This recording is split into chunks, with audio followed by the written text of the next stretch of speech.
মাকে নিয়ে যাই।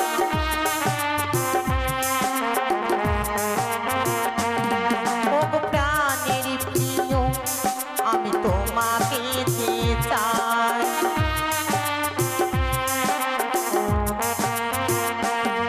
তোমার আশায় আশায় আমার দিন কেটে যায়।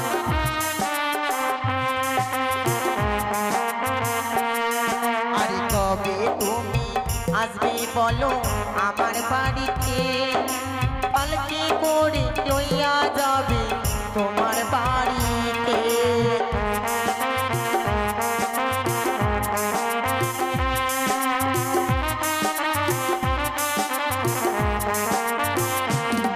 আরে কবে তুমি আসবে বলো আমার বাড়িতে, পালকি করে লইয়া যাবে তোমার বাড়িতে।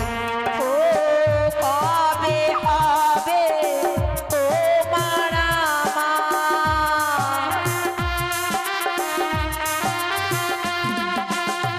মধুর মিলন। শ্রাবণীলো মেঘনালো, শ্রাবণীলো মেঘনালো, সুন্দর গাছে ফুল ফুটিল। ও আষাঢ় যারা সবাই এলো, আষাঢ় যারা সবাই এলো। তুমি কবে আসবে গো, তুমি কবে আসবে গো, তুমি কবে আসবে গো, তুমি কবে আসবে গো। ওই তো সে লক্ষ্মীন্দর যেন এই এই পথে সেই বাড়ি ফিরে যাচ্ছে। তবে না, আমি কিছু সময় বিলম্ব করব, দেখি সে লক্ষ্মীন্দর কতক্ষণই আসছে। ওই তো আর কিছু দূর পথ গেলে আমি রাজপ্রাসাদে পৌঁছে যাব। যাই যাই, বিলম্ব করবো না, এই মুহূর্তে আমি ছুটে যাই। কে কে এমন ভাবে ধাক্কা মারছো? আমি ধাক্কা দিয়েছি? সত্যই মনে হচ্ছে তুমি আমাকে ইচ্ছে করে ধাক্কা দিয়েছো। এ কি বলছো যুবক?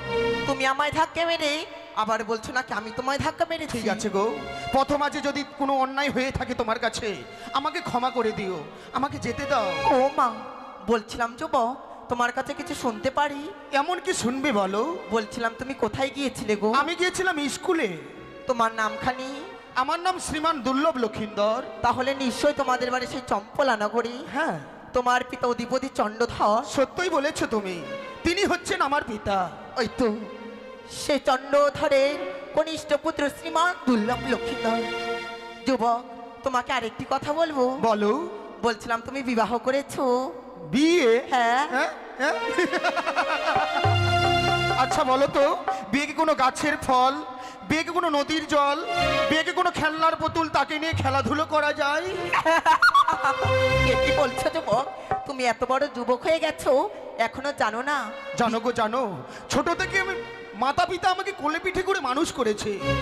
মাতা পিতার মুখে তো আমি কোনোদিন বিয়ের কথা শুনিনি, এই সবেমাত্র তোমার মুখে শুনলাম। এ কি বলছো? তুমি যদি বিবাহ করো হ্যাঁ। আমার মতো একজন সুন্দরী রমণী লাভ করতে পারবে গো। তাই নাকি? সে তোমার কাছে থাকবে, তোমায় সুন্দর গান শোনাবে। তাই নাকি? সত্যই। সত্যি তোমার মাথাটা খারাপ হয়ে গেছে। এভাবেই তুমি কথা না বলে আমার পথ থেকে সরে দাঁড়াও তো, আমাকে যেতে দাও। সে লক্ষ্মীন্দর, তার হচ্ছে ৫ম বৎসর বয়স, তার অঙ্গে কোনো নেই কাম ভাব। তাই তো বিলম্ব না করি এই মুহূর্তে আমি কামদেবের কাছে কাম ভাব নিয়ে লক্ষ্মীন্দর অঙ্গে নিক্ষেপ করলাম।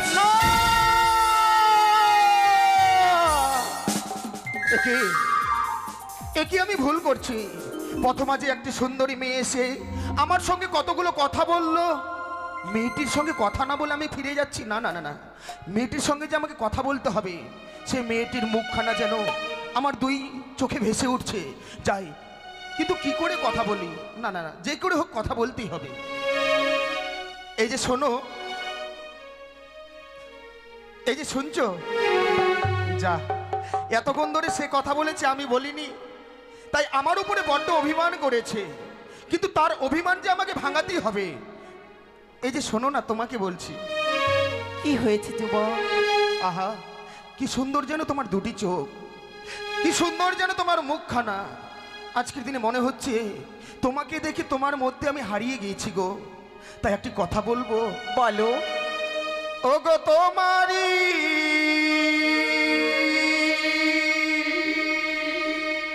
পরশে জীবন আমার গো ধন্য হলো। ও মাতা, তুমি যে আমার চির আশার আলো, তুমি যে আমার চির আশার আলো। কি বলেছো? এসো সোনা, ধরা দাও, এসো। না, এসো না, একটিবার কাছে এসো।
আশার আলো, তুমি যে আমার চির আশার আলো।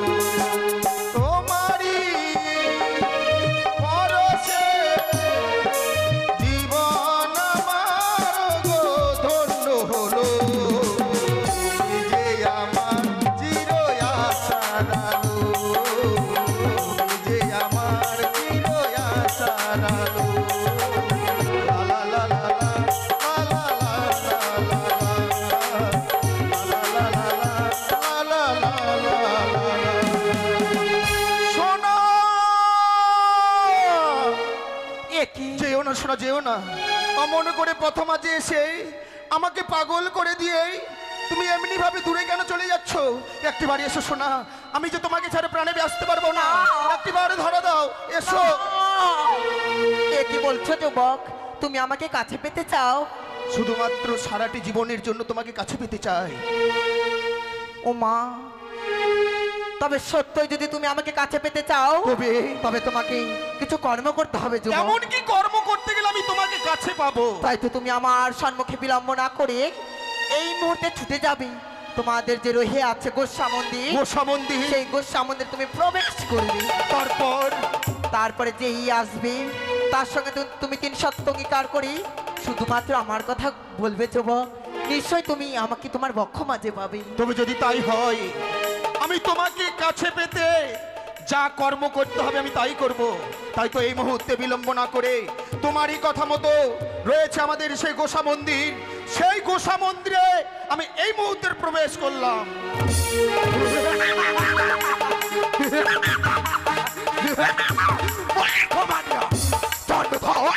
তুই সামান্য মানব হয়ে তুই আমার সঙ্গে করিস এবার দেখবো চন্দ্রধর, তুই আমার জন্য পুষ্পাঞ্জলি না দিয়ে তুই কেমন মনে করে থাকিস?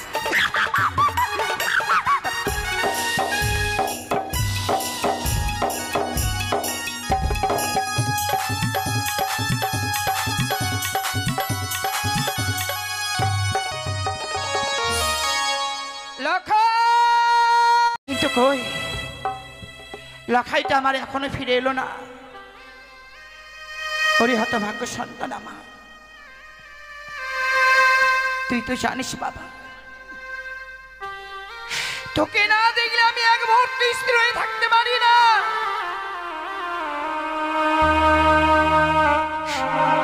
কেন রে হতভাগ্য সন্তান, সবকিছু জানবার পরেও এমনি ভাবে তোর এই হতভাগী মাকে দুঃখ দেবার জন্য কোথায় রয়েছিস?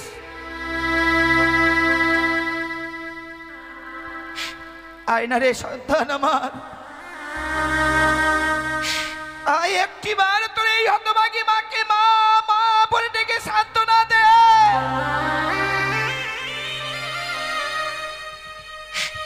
আরে কতক্ষণ রে বাবা,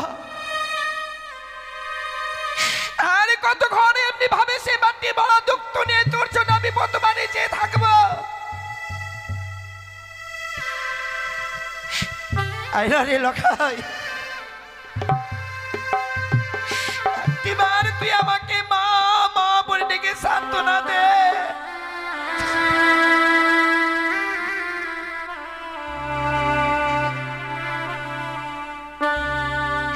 ও কোথায় গেলি রে?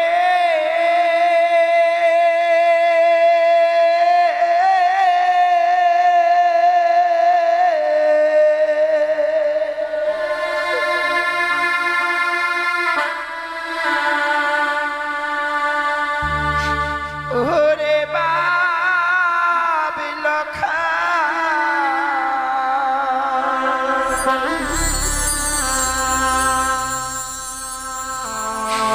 একেবারে মা বলে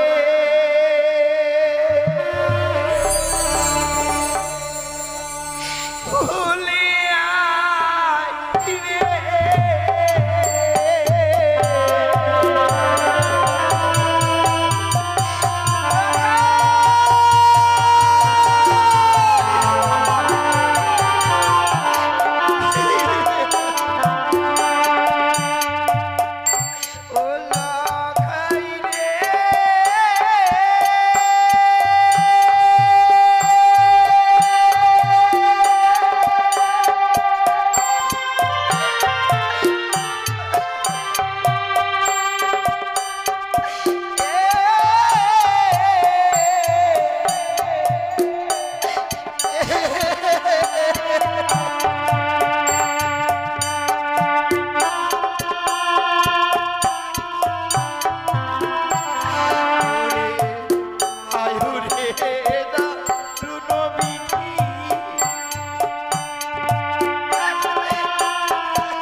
কি শুনছি আমি?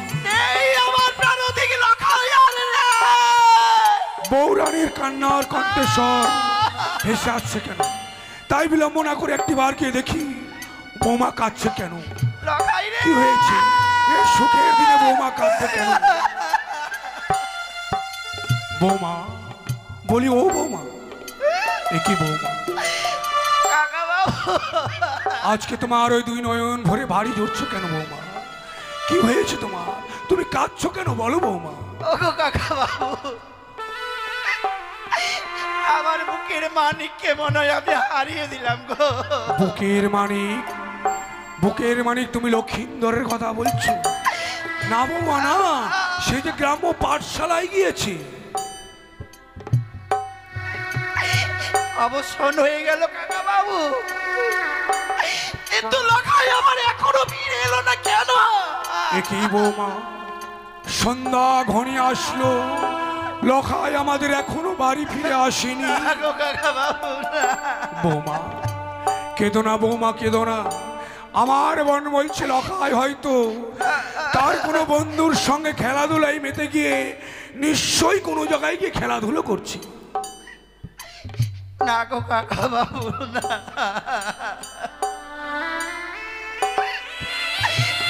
আমার এই লখাইয়ের যে স্কুলের বন্ধুরা রয়েছে, আমি সকলে দাঁড়ে দাঁড়িয়ে গিয়ে বললাম ওরে কৃষ্ণ অমর বল না বাবা, আমার লখাই তোমার সঙ্গে রয়েছে।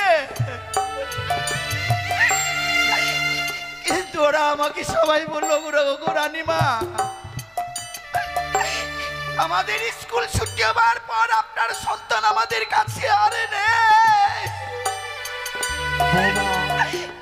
আমার লাগাই কেনে দিন বৌমা, তুমি সবার কাছে জিজ্ঞেস করো, সবাই একটি কথাই বলেছে, লক্ষিন্দর তাদের কাছে নেই। বেশ বৌমা বেশ, তুমি কোনো চিন্তা করো না। তুমি এভাবে যদি কেঁদে যাও আমাদের লখাইয়ের যে অমঙ্গল হবে। কিন্তু কাকা বাবু, আপনি তো জানেন গো কাকা বাবু, লখাইকে ছাড়া আমি এক মুহূর্ত কোনোদিন থাকিনি। আমি জানি বৌরানী, জানি তুমি যে ছয়টি সন্তানকে বিসর্জন দেওয়ার পর এই লক্ষিন্দরকে পেয়েছিলে, তাই তো লক্ষিন্দরকে নিয়ে ফিরিনি বলে আজ তুমি অকুল হয়ে গেছো। বেশ বৌরানী, তুমি কোনো চিন্তা করো না, আমি তোমায় কথা দিলাম যেখান থেকে হোক না কেন লখাইকে খুঁজে আমি তোমার কাছে নিয়ে আসবো। তাই জানো হয় গো কাকা বাবু, আপনি ছাড়া এই দুঃখিনীর চোখের জল কেউ মিশাতে পারবে না। কেঁদো না বৌমা, মন করে কেঁদো না। আজ তুমি যদি কাঁদো এই রাজপ্রাসাদের অমঙ্গল হবে, অমঙ্গল হবে আমাদের লখাইয়ের। তাই মুছে ফেলো তোমার নয়নের বাড়ি। আমি এই মুহূর্তে যাবো লখাইকে খোঁজার জন্য। তবে হ্যাঁ, লখাইকে যদি আমি খুঁজে পাই তবেই আমি এসে তোমার সম্মুখে দাঁড়াবো। যদি না পাই এই মহামন্ত্রী তোমার সম্মুখে আর এসে দাঁড়াবে না বৌমা, আর এসে দাঁড়াবে না। লখাই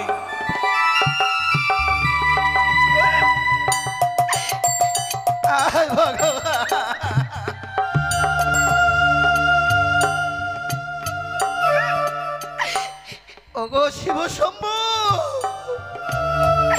আমি তোমার ছয়টা পুষ্পার না দিলে কোনোদিন জলপছন্দ গ্রহণ করতাম না। কিন্তু কেন আমার সন্তানকে ফিরে দিচ্ছ না?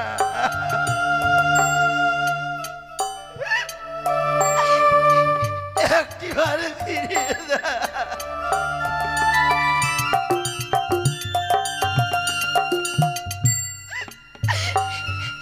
সন্তান হারাবার যন্ত্রণা সব বাবা মায়েরা জানে না গো।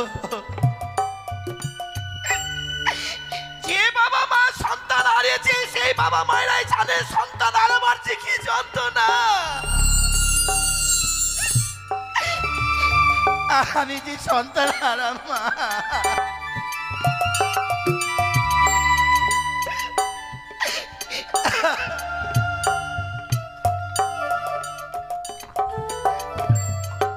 সত্যি অনেকক্ষণ হলো গোসা মন্দিরে প্রবেশ করেছি, কিন্তু আমাকে খোঁজাখুঁজি না করে কি গর্ভধারিণী জননী রাজপ্রাসাদে নিশ্চিন্তাই রয়েছে? না না না, গোসাঘরে প্রবেশ করেছি, আমি ঠিকই করেছি। এই গোসাঘর থেকে যদি বের হয়ে যায় ওই সুন্দরীকে আমি কাছে পাবো না।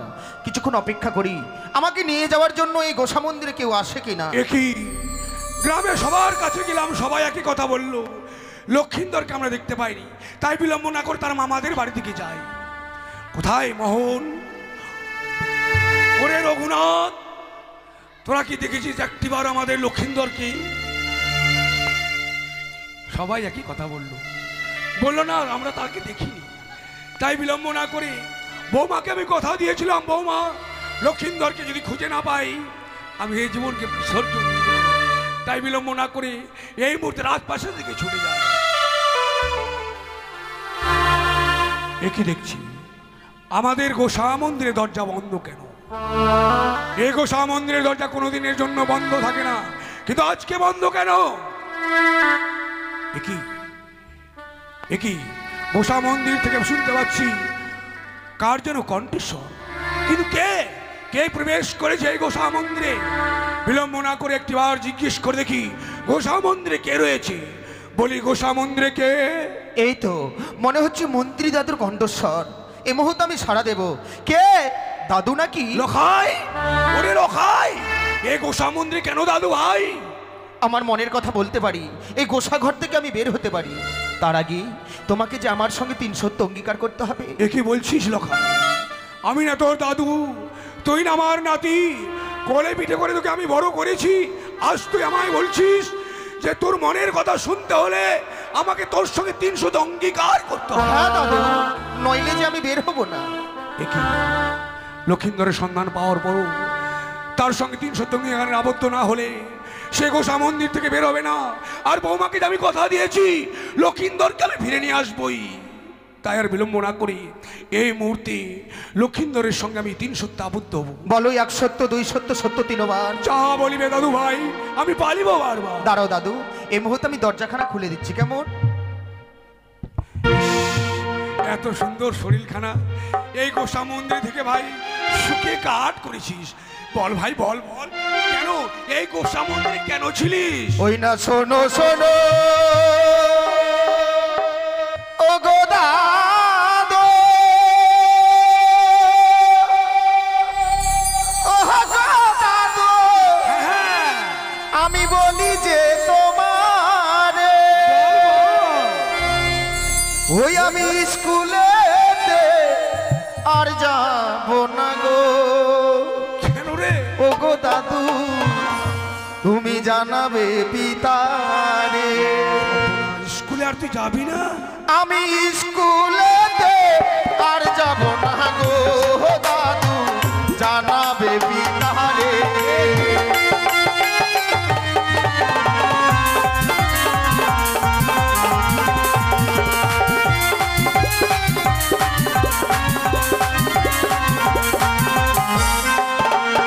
আর শোনো শোনো ও গো দাদু, ও গো দাদু, বলি যে তোমারে স্কুলেতে আর যাব না গো দাদু, জানাবে পিতারে।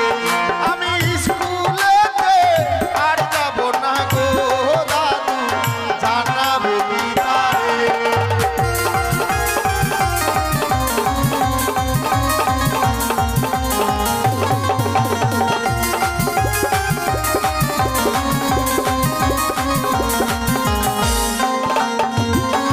এই শয়তান, স্কুলে যাবি না, করবি কি?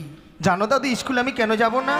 কেন যাবি না বল? স্কুলের লেখা পড়ো ও গো দাদু, ভালো যে লাগে না লেখা পড়াই ও গো দাদু, আমার মন যে বসে না ওই লেখা পড়াই ও গো দাদু, আমার মন যে বসে না।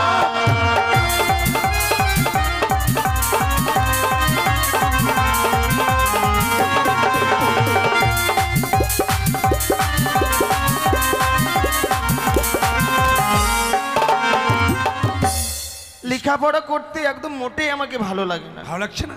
তাহলে মনসা গান শিখে মনসা গান করবি। বাট তার লেখাপড়া ছেড়ে কি করবি? লেখাপড়া ছেড়ে আমি কি করব জানো? বল বল। লেখাপড়া ছেড়ে দাদু, ও দাদু, বিয়ে।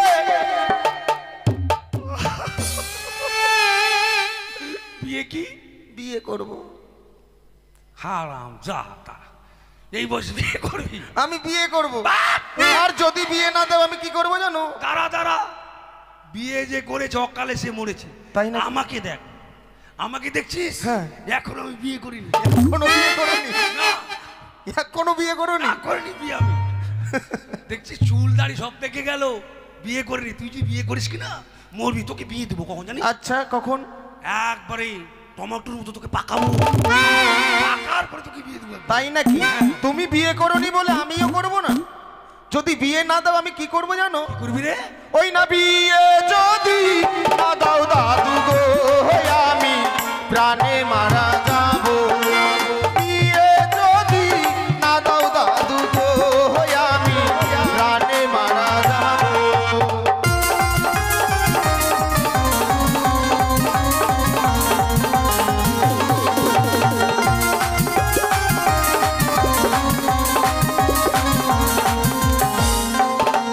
আজ হস্তে ধরি মায়ে পড়ি, ও দাদু বলি যে তোমার বিয়ের কথা, ও গো দাদু তুমি জানাবে পিতারে আমার বিয়ের কথা, ও গো দাদু তুমি জানাবে পিতারে।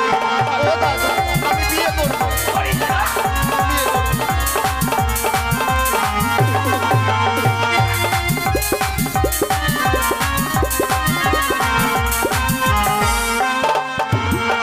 তুমি রেগে যাচ্ছ কেন? তোকে আর মুখ দেখাবো না, ভকি দেখাবো। বাট আরাম দাদা, তোকে এত ভালোবাসতাম বলে বিয়ে করবে। বিয়ে? শোনো দাদু, এক সপ্তাহের মধ্যে যদি আমার বিয়ে না দাও আমি কি করব জানো? এই সুন্দর প্রাণখানা আমি নিয়ে আর রাজপ্রাসাদে ছুটে যাব না। ওই দেখা যায় সম্মুখে একটি নদী, সেই নদীতে গিয়ে আমার এই সুন্দর প্রাণখানা আমি বিসর্জন দেব। দাদু ভাই! বেশ দাদু ভাই বেশ, তোর এই বিয়ের কথা আজকে নিশ্চয় তোর পিতার সম্মুখে আমি তুলে ধরবো। সত্যি দাদু বলবে? হ্যাঁ। তবে যদি তাই হয় এই মুহূর্তে আমার বিয়ের কথা পিতার কাছে গিয়ে বলো, আর আমি ততক্ষণই যাই মায়ের সঙ্গে গিয়ে দেখা করে আসি। তার পূর্বে তোকে একটা কথা বলতে চাই ভাই। বলো দাদু। তোর কাছে যতক্ষণ আমি সংবাদ না দেব ততক্ষণ এই সুন্দর জীবন কিন্তু ওই গঙ্গার জলে বিসর্জন দিস। আমি কথা দিলাম দাদু, তোমার পথবাণী আমি চেয়ে থাকবো। বেশ। এতদিন ভেবেছিলাম লক্ষিন্দর ছোট আছে, কিন্তু নয়, ভিতরে ভিতরে পেকে একবার পাকা পটল হয়েছে। তাই কি আর বলবো, ছোট্ট দাদু ভাই তো, এই দাদু ভাইয়ের বিয়ের কথা এই মুহূর্তে সদাগরের সম্মুখে তুলে ধরবো। কিন্তু কে কে দিল এই নবীন বয়সে তার কর্ণ করে পৌঁছে সেই বিয়ের কথা। বিলম্ব না করে এই মুহূর্তে ছুটে যাই রাজপ্রাসাদে সদাগরের কাছে।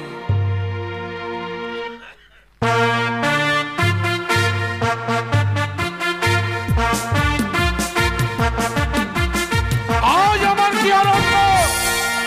তত্ত্ব লক্ষ্মীন্দর পাঠশালায় লেখাপড়া করছে, সে উচ্চ শিক্ষায় শিক্ষিত হবে। আমারই অবর্তমানে রাজ সিংহাসনে বসে তত্ত্ব লক্ষ্মীন্দর যেন রাজ্য পরিচালনা করবে। মন্ত্রী মহাশয়কে দিয়েছি লক্ষ্মীন্দরের সমস্ত দায়িত্ব। লক্ষ্মীন্দর কতদূর শিক্ষা অর্জন করেছে আমার জানা নেই। মন্ত্রী মহাশয় এলেই পারলাম না সদাগর মশাই, পারলাম না।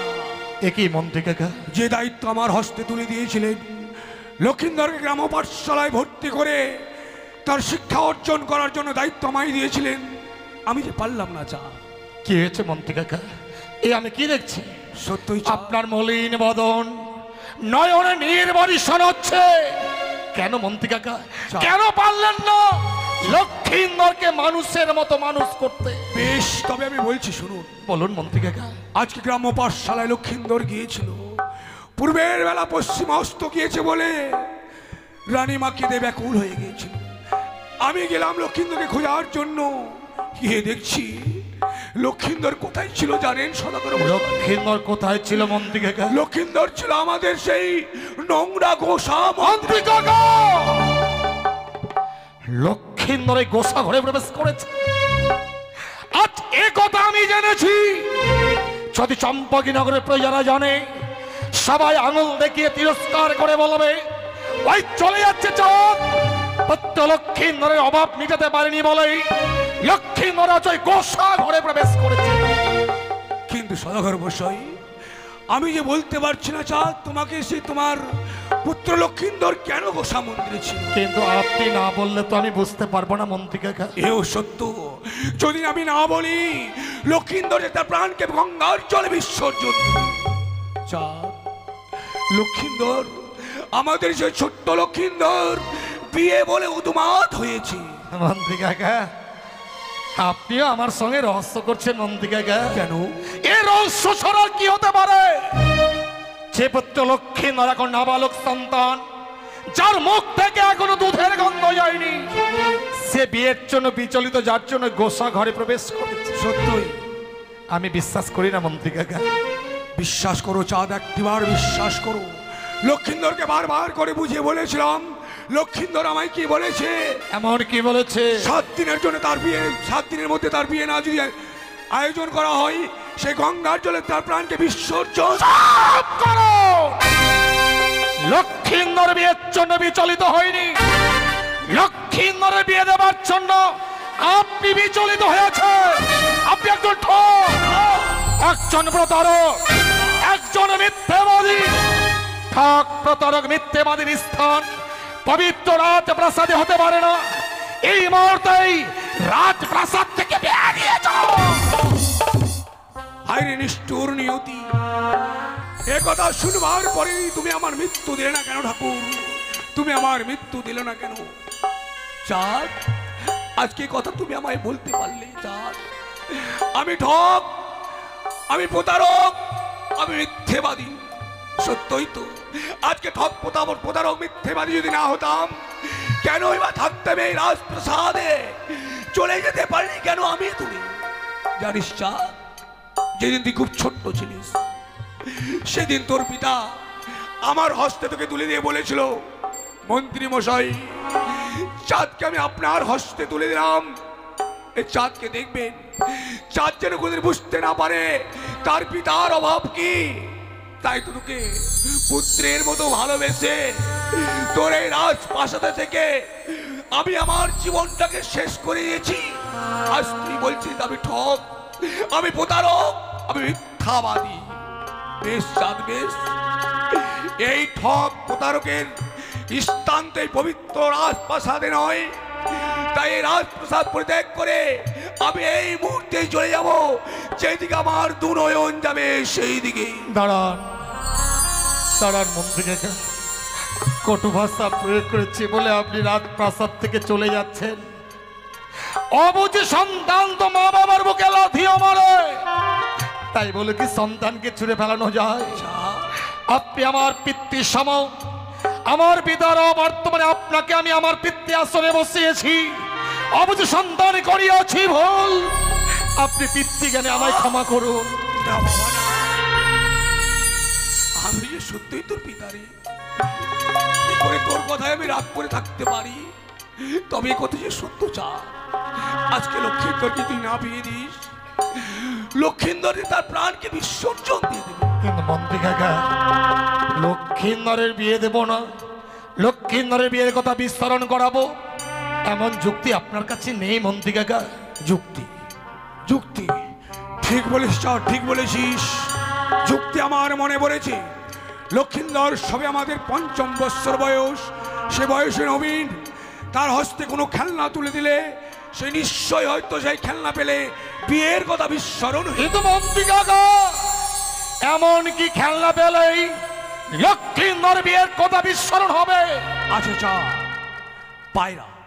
পায়রা? সত্যই গিরিবাজ পায়রা, যে পায়রা লক্ষিন্দরের সঙ্গে কথা বলে। কিন্তু চাঁদ, সেই পায়রার যে অধিক মূল্য। মন্ত্রী কাকা, সন্তানকে মানুষের মতো মানুষ করতে যত অর্থের প্রয়োজন আপনি অর্থ ভান্ডার থেকে নিয়ে যাবেন। এই মুহূর্তে আপনি ছুটে যাবেন পায়রা নয়ন করবার জন্য উড়িষ্যার কটক শহর।